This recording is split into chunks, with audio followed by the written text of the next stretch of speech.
Boa noite, é um privilégio estarmos aqui juntos, né, e podemos ter esse momento agora da ministração da Palavra de Deus, que é o carro-chefe da igreja, né?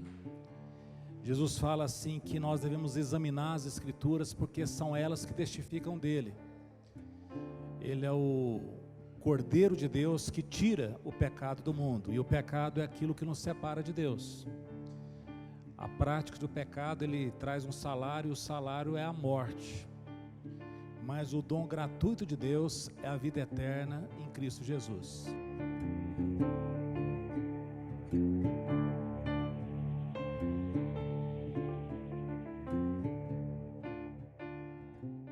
Não existe força maior nesse mundo do que o Evangelho de Jesus. Só o Evangelho de Jesus pode salvar uma pessoa. Só o Evangelho de Jesus pode transformar um mentiroso numa pessoa que fala, larga a mentira e começa a falar a verdade. É o Evangelho que pode transformar uma pessoa que roubava, deixa a sua vida, né, de irregularidade, ilegalidade, e passa a trabalhar, não somente para ter para si, mas também para repartir com os necessitados. É o Evangelho de Jesus que faz com que uma pessoa infiel, né, largue a sua infidelidade e passa a ser uma pessoa fiel. É um Evangelho de transformação. Não é simplesmente palavras para nos aliviar e fazer com que a gente se sinta temporariamente bem e continuemos vivendo da maneira como nós gostamos de viver. Não, o Evangelho é para transformar uma pessoa, é para mudar completamente a história de uma pessoa, porque o Evangelho é aquilo que pode fazer uma pessoa viver eternamente, de sorte que ela não fica mais apegada no aqui e agora, né? De sorte que agora ela começa a desconfiar dos seus apetites desgovernados, dos seus desejos descontrolados. Ela começa a olhar de uma maneira mais sóbria todas as coisas. E é esse Evangelho, né, que traz a graça de Jesus Cristo, que nos ensina a abandonar uma vida de impiedade, uma vida onde nós somos governados pelas paixões que brotam no nosso coração, e nos dá a condição de vivermos já no presente, uma vida sóbria, equilibrada, centrada, uma vida justa, onde nós sabemos exatamente a medida que nós devemos tratar cada pessoa, pessoas ajustadas, e também uma vida piedosa, em reverência com Deus. Esse é o Evangelho de Jesus. E nós estamos fazendo uma série aqui sobre a igreja, né, e estamos pregando. Hoje nós vamos continuar, né, no livro de Atos, capítulo 4, versículo 32, e é interessante aqueles que se interessarem por aquilo que foi ministrado, quiserem ver, né, as ministrações anteriores. Nós temos um canal no YouTube, né, que o Davi, né, tem publicado ali as mensagens, e então aquilo que são as outras mensagens dessa série estão lá. O canal é Conheça Sua Bíblia, Conheça Sua Fé. Quando você colocar no YouTube, Conheça Sua Bíblia, Conheça Sua Fé, vai aparecer uma bola lá, CBCF, aí você pode se inscrever ali, né, e pode compartilhar, se você achar interessante aquilo que nós estamos ministrando aqui, colocar também os seus comentários, que isso ajuda com que essa palavra chegue adiante. Pois bem, Atos capítulo 4, versículo 32, nós vimos uma grande transformação no livro de Atos, quando os discípulos, né, receberam o Espírito Santo de Deus e deixaram toda a covardia, deixaram toda a timidez, e com muita ousadia eles proclamavam o Evangelho. E como a igreja crescia muito rapidamente, né, e não tardou a surgir também perseguição, porque sempre há aqueles que são os controladores da religião, que querem controlar todo o movimento, né? Então perseguiram os apóstolos, prenderam, mas eles pediram a Deus que desse a eles ousadia, para serem fiéis nas palavras que eles falavam, que eles não inventassem palavras, mas que eles fossem fiéis naquilo que Jesus tinha deixado, né? Que eles pudessem pregar dessa maneira. E aqui, nós tínhamos lido, né, o versículo 31, que eles oraram, tremeu o lugar onde eles estavam reunidos, eles ficaram cheios do Espírito Santo e com ousadia anunciavam a palavra de Deus. E aí diz assim: da multidão dos que creram, era o coração e a alma. Ninguém considerava exclusivamente sua nenhuma das coisas que possuía. Tudo, porém, lhes era comum. Com grande poder, os apóstolos estavam testemunho da ressurreição de Jesus, e em todos eles havia abundante graça. Não havia nenhum necessitado entre eles, porque os que possuíam terras ou casas, vendendo-as, traziam os valores correspondentes e os depositavam aos pés dos apóstolos. Então se distribuía a cada um conforme a sua necessidade. Então José, a quem os apóstolos chamavam Barnabé, que quer dizer filho da consolação, um levita natural de Chipre, vendeu um campo que possuía, trouxe o dinheiro e o depositou aos pés dos apóstolos. Por enquanto, até aí. Irmãos, uma das coisas que a gente tem de saber quando a gente está lendo a Bíblia, né, é exatamente aquilo que é a ordem de Deus, aquilo que é um acontecimento, aquilo que é uma história, aquilo que não é a vontade de Deus, porque o que está escrito, né, está escrito para que nós possamos o que? Reter. Então tem hora que Deus fala, é assim, né? E tem hora que tem um acontecido ali que não é, Deus está falando que é para acontecer daquele jeito, mas que aconteceu daquela maneira. E tem hora que claramente se vê que a pessoa está agindo o quê? Contra a vontade de Deus, mas está tudo narrado. Então quando Jesus fala para examinar, não é para a gente ser simplório na hora que você lê a Bíblia, mas você deve examinar com cuidado, saber o que está lendo, qual que é o estilo literário daquilo que você está lendo, o que é claramente uma ordem de Deus, o que é uma ilustração, qual o significado da parábola. E aqui nós estamos vendo uma situação maravilhosa, praticamente uma utopia, que aconteceu no início da igreja cristã, quando da multidão daqueles que creram, houve um mover tão grande, uma intensidade tão grande, uma unidade tão grande, que as pessoas fizeram uma coisa que, embora não fosse uma palavra pregada, uma orientação direta, mas o pessoal sentiu no coração de fazer aquilo, que foi o quê? Olha, o que eu tenho não é meu, é nosso. O outro, não, o que não tenho não é meu, é nosso. Tudo é nosso. E a partir daí as pessoas começaram o quê? Dispor dos seus bens e confiar esses bens o quê? Aos pés dos apóstolos, para que houvesse o quê? Como se fosse o quê? Como se fosse uma família só. Então não havia nenhum necessitado, porque prontamente o quê?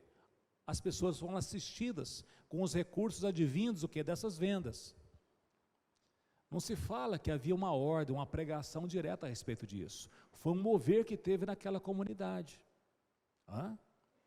A gente não tem nenhuma situação para trás, a não ser quando a gente fala lá, por exemplo, fala de um jovem rico que foi ter com Jesus e perguntou para Jesus, Senhor, o que eu faço para ter a vida eterna? Ele fala, olha, vê lá os mandamentos que foi dito e cumpre eles. Aí ele, muito cheio de si, falou assim, mas todos os mandamentos eu tenho cumprido. O que me falta ainda? Aí Jesus olhou para ele, e ele era um sujeito muito rico, Jesus falou para ele, vai, vende tudo o que você tem, dá aos pobres e você vai ter um tesouro no céu. Nota que ele não chegou para Jesus perguntando, o que eu tenho de fazer para herdar a vida eterna? Jesus fala assim, vai, vende tudo que você tem, dá aos pobres, e depois, Jesus não falou isso. Falou sim, o que fala para toda a gente. Mas quando ele fez aquela pergunta a mais, a palavra de Deus fala que Jesus olhou para ele e o amou. E Jesus percebeu que aquele sujeito, não é que ele tinha riquezas, é que as riquezas tinham ele. Então, na realidade, aquilo que era para ser uma bênção na vida daquele moço, era uma maldição. Porque uma pessoa ter recursos, isso é uma bênção. Agora, os recursos ter a pessoa, isso é uma maldição. Porque quando os recursos têm a pessoa, se trata de um avarento, de um idólatra, de uma pessoa que coloca as riquezas, sua confiança nas riquezas. E as riquezas, o dinheiro, né? Na verdade, né, como dizia o lutador de boxe lá, né? Não traz felicidade, mas acalma os nervos, não é verdade, né? Tinha uma senhora lá falando assim, eu sei que não traz felicidade, mas eu podia chorar em Paris, né? Podia chorar em Nova York, né? Podia sofrer na Europa, né? São piadas, né? Lá na França, diz que o dinheiro é igual estrume. Eu vou usar uma palavra aqui, porque lá já fala bem descarado. Se você espalhar, fertiliza. Mas se você ajuntar, fede pra caramba. A pessoa que é possuída pelos recursos, que não consegue, porque dinheiro, vamos falar a verdade, compra tudo aquilo que parece ser essencial, mas não é. Porque pode comprar uma bela de uma casa, mas não compra uma família. Você pode contratar o melhor plano de saúde, mas não quer dizer que você vai ter saúde. Você pode comprar pessoas, mas não quer dizer que você vai ter amigos. O dinheiro, ele é aquilo que mais parece com Deus. Só que ele não compra nada que é essencial. Tanto é que quando Jesus nos comprou, ele nos comprou não com preço de dinheiro, mas ele comprou com o preço do seu amor. Ele derramou o seu sangue para que nós tivéssemos os nossos pecados perdoados. Então isso que aconteceu foi uma coisa linda. Mas note que em lugar nenhum da Bíblia fala que se deve pregar isso como se fosse uma prática. Nós contamos aqui a experiência dos irmãos. A gente sabe de lugares onde os pastores passaram a pregar isso como se fosse uma prática. Só que isso não tem respaldo bíblico. E as experiências desses camaradas têm trazido grandes confusões. Porque eu quero falar uma coisa muito clara para os homens. O pastor da sua casa é você.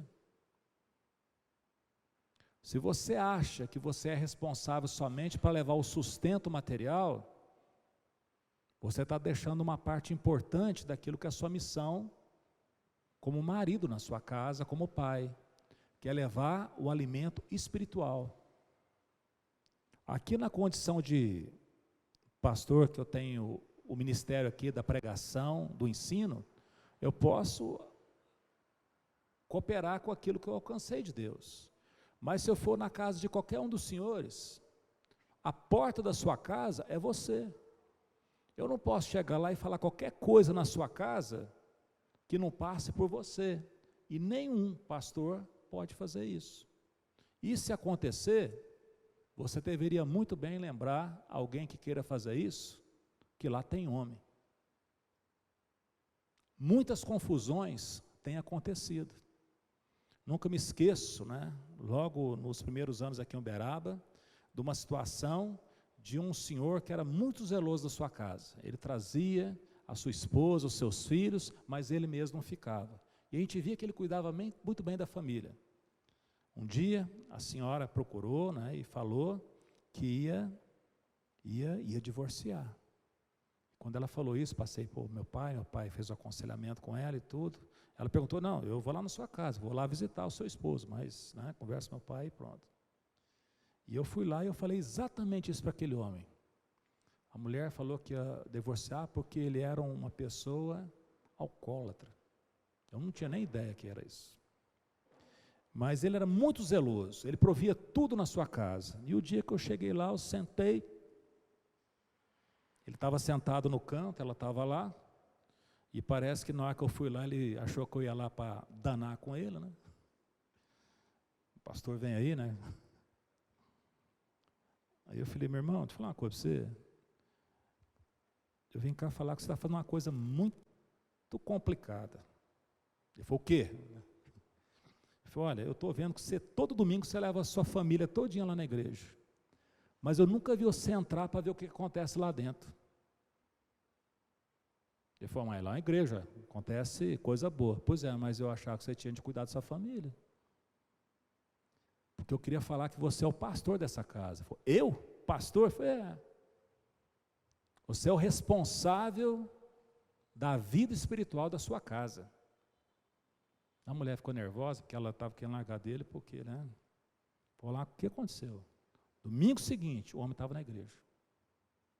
No segundo domingo, ele estava embriagado na igreja. E veio conversar comigo. No primeiro dia eu conversei, no dia eu não dei muita moral, não. No terceiro domingo ele procurou e falou assim: ô Tércio, eu tenho um desafio com álcool. E eu procurei os alcoólicos anônimos e eu estou lá. O que você acha? Eu falei: acho que você está usando bem sua cabeça mesmo. Ele falou: sabe o que é? Que aqui na igreja vocês se reúnem só dia final de semana e eu sou muito custoso, então tem de me ocupar. Aquele homem deixou um rastro maravilhoso na minha vida, na vida lá de casa, né? Ele é falecido, mas uma pessoa que deixou muito saudade, sabe por quê? Porque ele entendeu.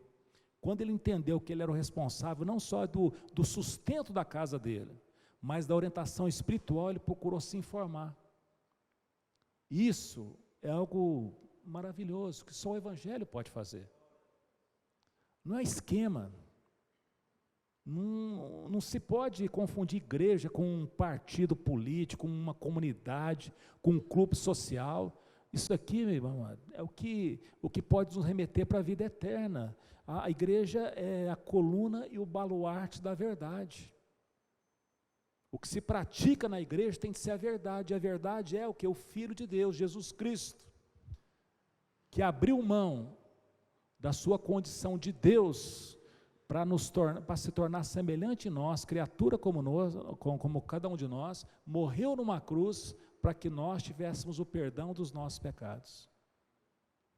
O Evangelho nos chama a responsabilidade. O Evangelho nos chama a mudança completa de vida.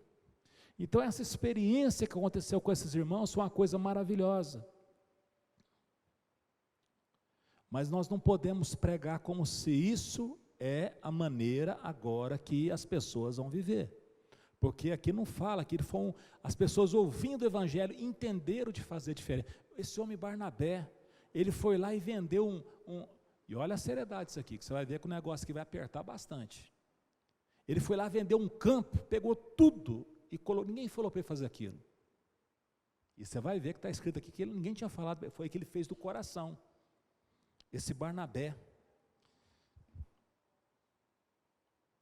Então José, a quem os apóstolos chamavam de Barnabé, que quer dizer filho da consolação, um levita natural de Chipre, vendeu um campo que possuía, trouxe o dinheiro e o depositou aos pés dos apóstolos. Coisa linda, né? Quando você vê uma coisa linda, você pode saber que não tarda infiltrar alguma coisa esquisita. Entretanto, quer dizer, no meio de tanta coisa, entretanto, certo homem chamado Ananias, com a sua mulher Safira, o seu Ananias, a dona Safira, vendeu uma propriedade, mas reteve uma parte do dinheiro. E Safira estava ciente disso, ou seja, o marido e a mulher tiveram uma combinação deles lá. Levando o restante, depositou aos pés dos apóstolos. Então disse Pedro: Ananias, por que você permitiu que Satanás enchesse o seu coração para que você mentisse ao Espírito Santo, retendo parte do valor do campo? Está parecendo que o Pedro quer o campo do cara, mas olha que não é isso. Não é verdade que conservando a propriedade seria sua, e depois de vendida, o dinheiro também não seria seu, não estaria em seu poder? Mas porque você decidiu fazer uma coisa dessa, porque você decidiu fazer uma coisa dessa, você não mentiu para os homens, mas mentiu para Deus. Ouvindo essas palavras, Ananias caiu morto. Falou: não é por causa do dinheiro do campo, mas porque o sujeito, vendo que estava dando ibope aquele negócio de vender, e às vezes a pessoa queria ter uma projeção, chamou a mulher dele: escuta, vamos fazer um combinado nós dois aqui, nós vamos vender aquele campo, só que nós vamos ter um plano B. Então, tipo assim, nós vamos ficar importante nesse negócio, nessa comunidade que está acontecendo, mas também nós vamos ter a aparência, a hipocrisia, a mentira. O cara morreu. Na hora que o Pedro falou: escuta, por que você não ficou com o seu campo? Ou então por que você não pegou o dinheiro e fez o que você quisesse com o dinheiro? Mas por que você está fazendo uma bagunça numa coisa linda que está acontecendo aqui? E o cara caiu morto. E sobreveio grande temor a todos os que souberam o que tinha acontecido. Levantando-se os moços, cobriram o corpo de Ananias e, levando para fora, o sepultaram. Não teve nem enterro, camarada. Quase 3 horas depois, entrou a mulher de Ananias, sem saber o que tinha acontecido, né? Não tinha WhatsApp naquele tempo, não tinha telefonema, pronto, né? Vem lá a mulher dele. É interessante que a gente pode pensar assim, né? Por que já não pulou, falou assim, Ananias, ô, Safira, já aconteceu isso? Não ficou caladinho. Então Pedro, dirigindo-se a ela, perguntou, diga-me, foi por este valor que vocês venderam aquela terra? Ela respondeu, sim, por esse valor. Então Pedro disse, por que vocês entraram em acordo para tentar o Espírito do Senhor? Eis aí à porta os pés dos que sepultaram seu marido, e eles levarão você também. No mesmo instante, ela caiu aos pés de Pedro e morreu.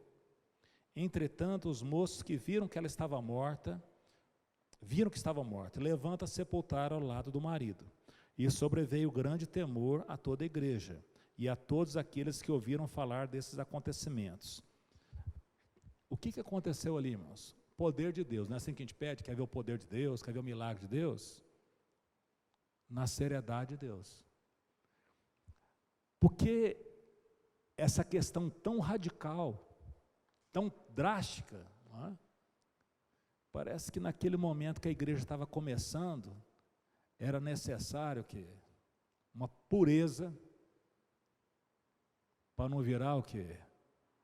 Uma bagunça, uma impureza, né? um movimento, né? Que faz o que quer, mostrando que a igreja é algo de salvação. E salvação é algo de separação. Porque a pessoa pode tanto ser salva, como também pode não ser. Ah, o fulano é bom demais. Só falta ser salvo. Falta tudo. Ah, meu time não jogou bem demais. Quase que ganhou. Pois é, mas não ganhou, perdeu. Então mostra que a igreja é um lugar de decisão. Todos nós aqui, sem exceção, nós gostamos de pessoas à nossa volta que falam o quê? A verdade. Quem gosta de ser enganado? Ninguém gosta de ser enganado. E muitas vezes nós somos o quê? Tolerante demais conosco mesmo, no sentido que de enganar. Implacáveis se alguém o quê? Nos engana. A conversão faz o contrário. A gente começar a ser o quê? Totalmente pessoas do sim e do não. E também sermos misericordiosos com as outras pessoas. Quando eu olho para isso aqui, diz que nesse momento a igreja começou a cadenciar mais o crescimento, porque estava um alvoroço, todo mundo pulando para dentro da igreja, estava crescendo, a comunidade era 3.000, era 5.000, mas fala que quando essas coisas aconteceram, as pessoas começaram a fazer o quê? Conta. Começaram a ver que aquele movimento era um movimento realmente de seriedade. A gente não pode ser tomado por uma empolgação de uma coisa que não está decidida no nosso coração. Às vezes, a gente vê na televisão, por exemplo, esse dia para trás, já tem um tempo, né? Havia uma briga, os jovens estavam numa balada, teve uma briga, e um sujeito saiu e tinha uma pessoa que estava parada, um jovem que estava parado. E ele vendo a briga, na hora que saiu, ele foi, não sabe de onde lá, resolveu dar um murro num rapaz, era até um argentino, um jogador de futebol e tal. E na hora que deu um murro, o sujeito caiu, bateu a cabeça na entrada de não sei se tinha um bar ou um estabelecimento comercial, e morreu. Ele não estava na briga, ele não tinha nada a ver com aquilo, parece que foi algo que, na hora que surgiu, viu aquilo lá, ele foi intuitivamente participar o quê? Da empolgação daquela situação. E ele se transformou em um assassino. Eu creio firmemente, irmãos, que quando a gente ministra a palavra de Deus, a gente não pode deixar as pessoas dominadas pela emoção, de sorte que elas façam coisas que elas não decidiram no coração delas de fazer. Jesus, ele tinha conversas muito inteligíveis com as pessoas. Quando o Espírito Santo de Deus toca no coração da gente, mas a gente precisa saber quais são os compromissos que nós assumimos e quais aqueles que nós não assumimos. Olha aqui o seu Ananias e a dona Safira, que situação. Entraram para a Bíblia, né? Estão relatados, mas olha que exemplo difícil.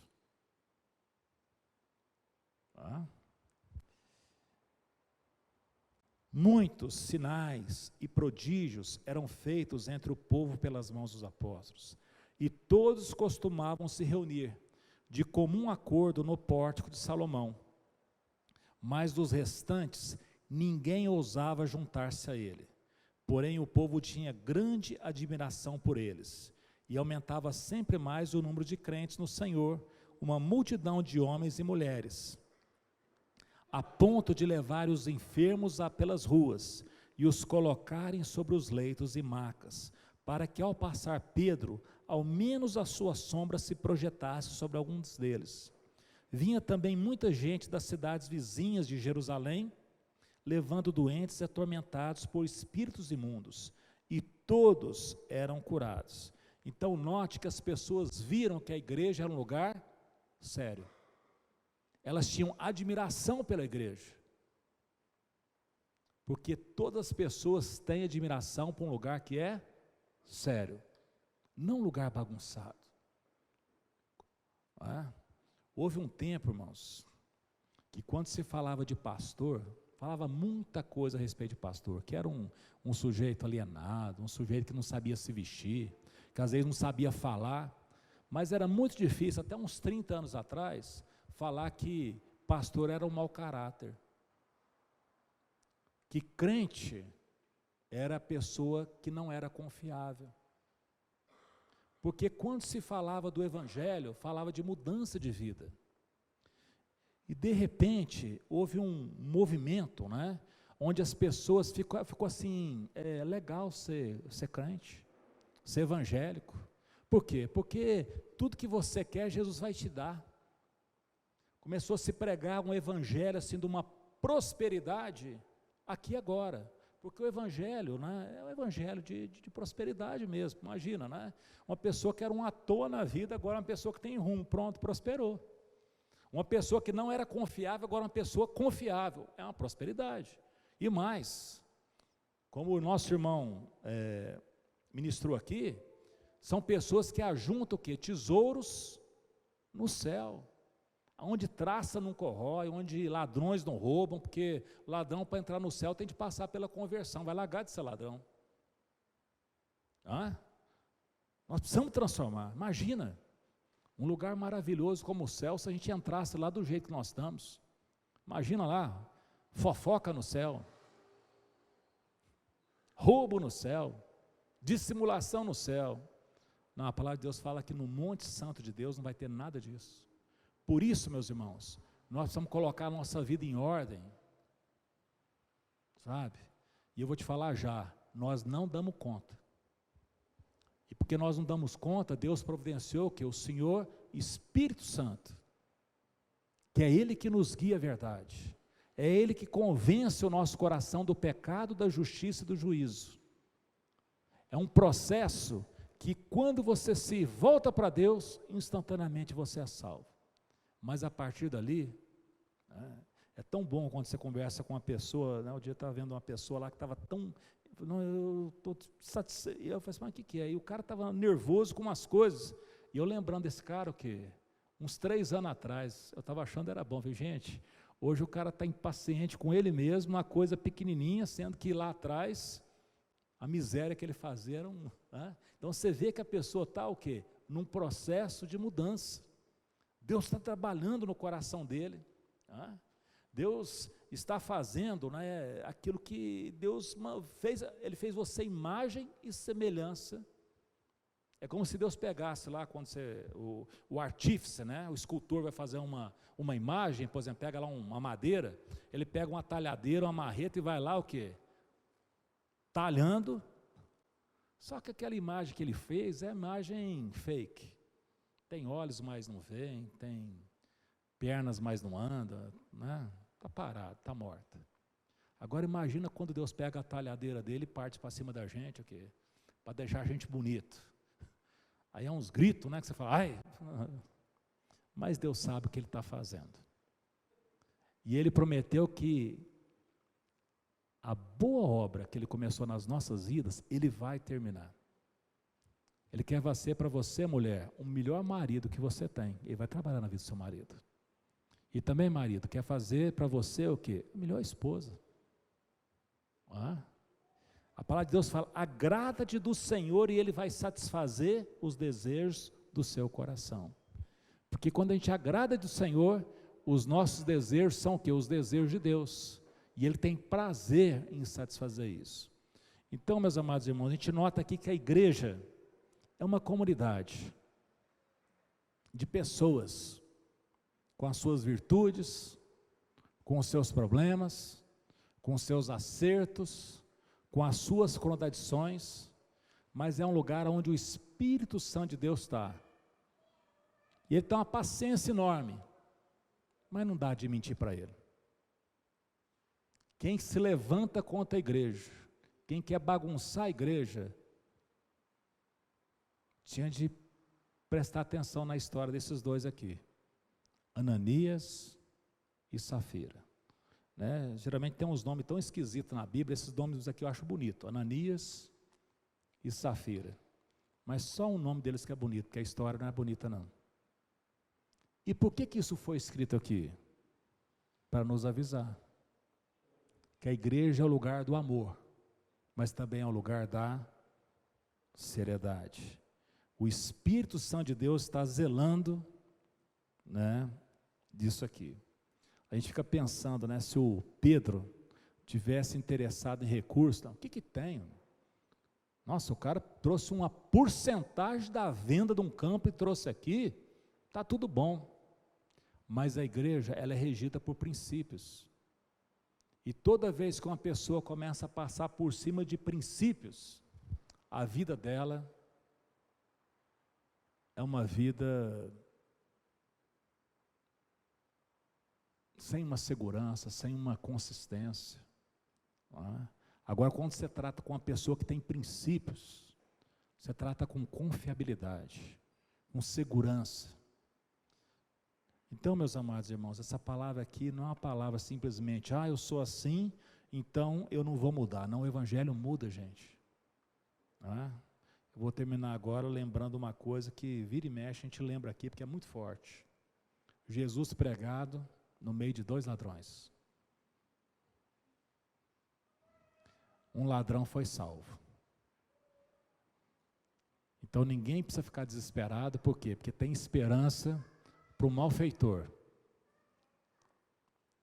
Mas também ninguém precisa ficar folgado não, porque um ladrão foi condenado. Então nem desespero, nem folga. Nós precisamos tomar decisões na nossa vida. E que Deus possa abençoar a sua vida e a minha, para que nós possamos tomar boas decisões. A vida é muito curta, o pastor cantou aqui agora há pouco, ela é breve. Daqui 50 anos, talvez 40, não vai interessar muito qual foi a casa que você morou, qual foi o carro que você andou, em que emprego você trabalhou. A única coisa que vai ser importante é o que você fez de Jesus Cristo quando você ouviu falar dele. Você o recebeu? Ou você procurou tirar alguma coisa dele que, pronto, uma bênção, uma coisa assim? Ou realmente você entendeu a importância dele nas nossas vidas? Amém?